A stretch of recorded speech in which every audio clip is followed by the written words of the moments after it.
Did you know that Captain Kirk bought real estate and owned two homes? Well, neither did I until very recently. I came to this conclusion after following up on nuggets of information scattered across all the Star Trek movies. You thought you knew everything there was to know about Captain Kirk? Well, I did, and I was wrong. Kirk. James T. Kirk. James T. Kirk is best known as captain of the USS Enterprise during its 5-year mission to boldly go where no man has gone before during the 23rd century. What most people do not know is that despite his many years serving in Starfleet with his many space missions and space adventures, Kirk was a homeowner at least twice in his adult life. He bought two homes that we know of and sold at least one of them prior to his retirement and disappearance into the Nexus in 2293. We, as the movie audience, saw for the first time one of Kirk's homes, his condo unit in the 1982 movie Star Trek II, The Wrath of Khan. We see that same condo later in the follow-up 1984 movie, Star Trek III, The Search for Spock. In the Star Trek timeline, the year in which both these movies occur is 2285. This is important to note as we continue this discussion. However, it would be in the 1994 movie, Star Trek Generations, we learn about Kirk's rustic home in the mountains, which he lived for some number of years until he moved on in 2284. Star Trek Generations is a much later movie than Star Trek II, The Wrath of Khan, from our perspective as the movie audience. More specifically, Star Trek Generations was released 12 years after Star Trek II, The Wrath of Khan. Kirk sees his time in the Nexus with his rustic home as reliving 9 years ago. Given that it's been established that Kirk retired from Starfleet and disappeared into the Nexus sometime in 2293, 9 years prior from Kirk's perspective is 2284. Because Kirk's rustic home shown on Generations predates Kirk's condo in Wrath of Khan in the Star Trek timeline, I am going to start my next line of discussion with his home in Generations. What Kirk tells Captain Jean-Luc Picard in Generations provides important clues regarding the state of real estate and economics of Earth in the 23rd century. For those of you who do not know, Captain Jean-Luc Picard was captain of the USS Enterprise D in the TV show Star Trek The Next Generation. In the Star Trek timeline, Picard lives in the 24th century and separated from Kirk's timeline by 78 years. However, this is irrelevant for this discussion because we are focusing exclusively on Kirk's timeline and his ownership years in the 23rd century. Kirk tells Picard that the home that they are in within the Nexus is a home he sold years ago. Come on in. It's all right. It's my house.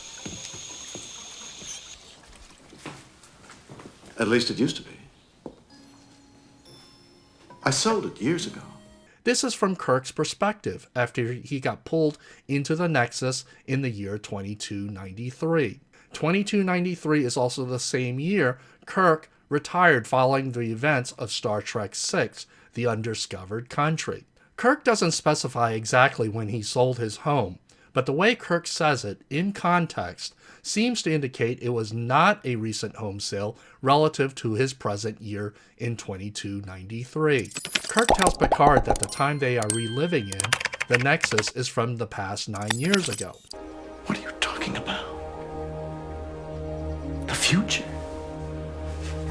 This is the past. This is 9 years ago. This is when he decided to go back to Starfleet, also leaving his girlfriend Antonia behind. Kirk's various statements in Star Trek Generations are important. He informs us, as the movie audience watching, a few things we did not know about the 23rd century prior to that movie. First, we learned that Kirk was a homeowner. Kirk was an owner of a 2-story rustic home with a great mountain view. He would later sell this home some years before his final retirement from Starfleet and his entry into the Nexus in 2293. Second, real estate purchases and sales still exist in the 23rd century. For Kirk to be able to sell his home, as he stated, he had to have a corresponding buyer. In order to buy and sell, you have to have some form of currency and financial exchange. As a sidebar, the idea that financial transactions and financial currency still existing in the 23rd century is also supported in the 1991 movie Star Trek VI, The Undiscovered Country, when Scotty mentions he bought a boat in preparation for his retirement. What are we doing here? Maybe they're throwing us a retirement party. That suits me. I just bought a boat. Since he was the buyer of a boat, there obviously had to be a seller for the boat. Third, because we have established that financial transactions and financial exchanges for real estate and boat sales do exist in the 23rd century, we can safely assume that there is a broader economy that exists outside of Starfleet in civilian life. We can conclude, despite all the technology advances which allow for the creation of starships, starbases, replicators, and colonization of new planets, on Earth, real estate is alive and well in the 23rd century. And of course, Kirk was definitely a homeowner in 2284. Let's now move a year forward in the Star Trek timeline and discuss Kirk's condo unit. The first time we see Kirk's condo unit is in the 1982 movie Star Trek II, The Wrath of Khan, when Dr. McCoy visits Kirk at his home.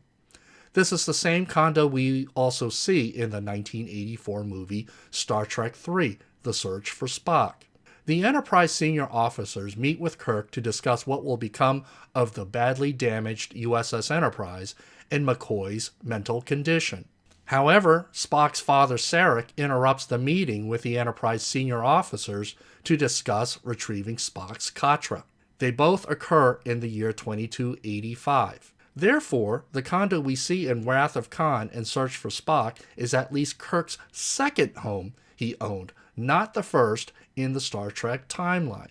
I want to point out that in both of these movies, Kirk doesn't explicitly say that he bought or owns the condo he lives in. He doesn't identify his home as either being an apartment or a condo. It is by inference in context that I say that Kirk bought and owned a condo unit as his home in 2285. As a sidebar, before I explain my reasoning, let me first explain the differences between apartments and condominiums as we know them today in the 21st century. In real estate terms, apartments and condominiums are functionally similar. They are both buildings that contain multiple housing units in which its residents share amenities and common areas. The distinction with apartment buildings is that they are typically owned by a single legal entity and the housing units are rented out to tenants. Whereas with condominium buildings, individuals buy and own the condo units. Condo unit owners share amenities and common areas with other residents, but they own their own housing units.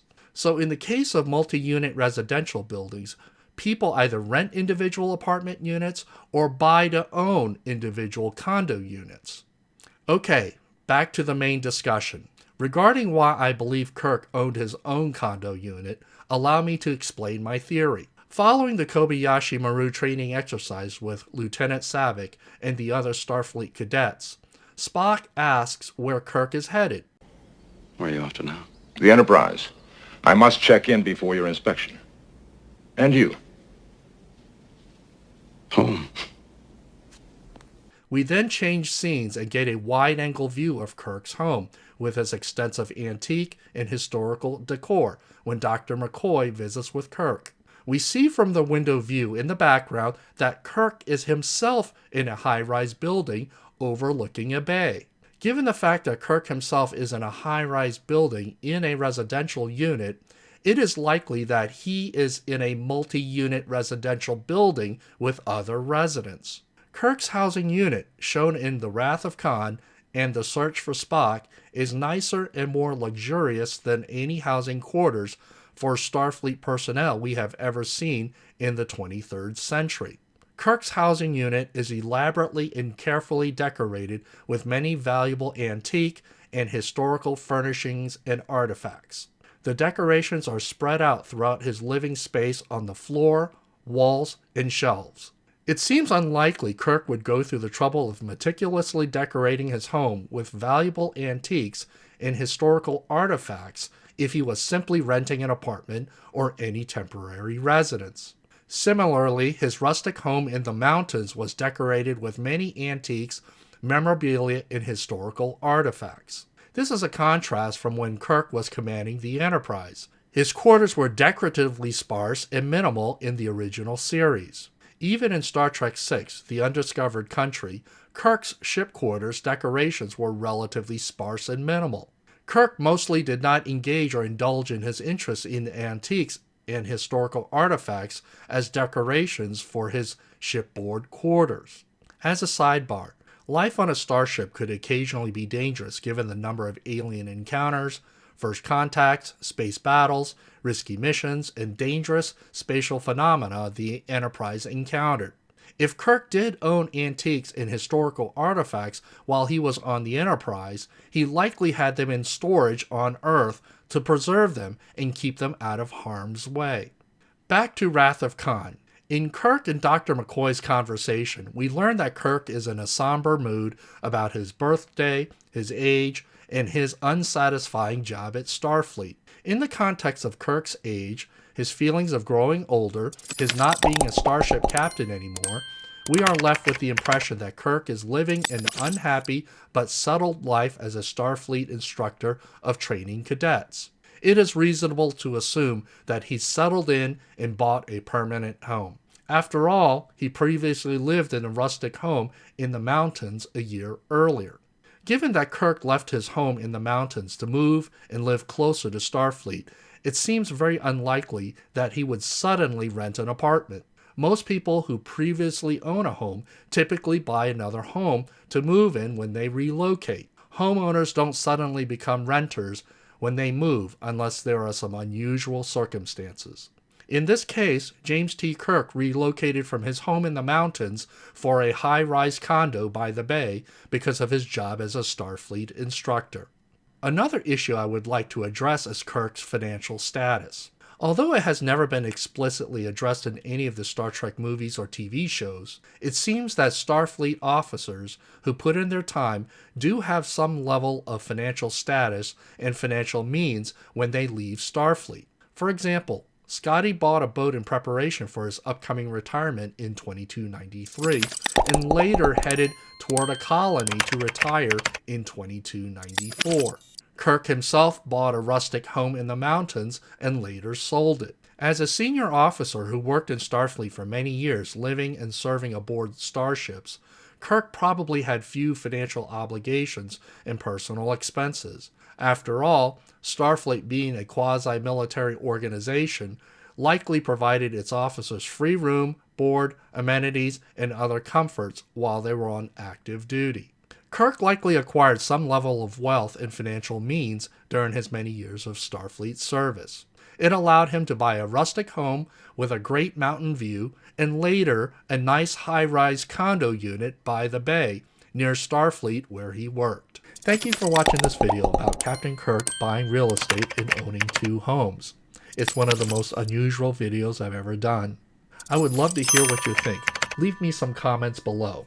While you're at it, it would really be great if you gave me a thumbs up, and don't forget to subscribe so that you will receive notifications when I post new videos. And I will see you in my next video.